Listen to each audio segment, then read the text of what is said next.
د سر د درد دپاره یا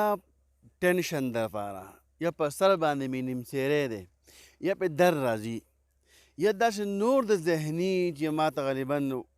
ذهن کې ته ناشنا خبر راځي، غلط خیالات راځي ذهن ته، او د هغې تر یا ګډوډ یم، کاروبار مې کمزوره دی، په سر مې درد دي،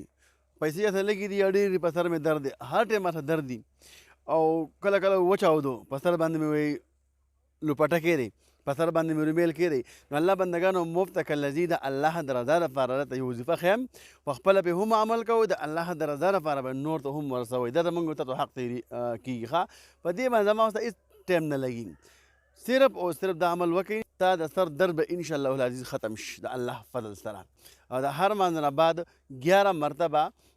یا قویو یا قویو په یو ساه باندې او فقط ځای باندې لاس دی انشاءالله العزیز داسې انداز کې ګوره ورته یا قویو یا قویو یا قویو یا قویو یا قویو یا قویو یا قویو یا قویو یا قویو یا قویو یا قویو یا قویو اسانه او چوپ وکړئ او په دې سره باندې کړئ انشاءالله د الله فضل سره مسلمان رور یې که نه په الله دې یقین وي نو انشاءالله العزیز ستر درد به دې ختمیږي.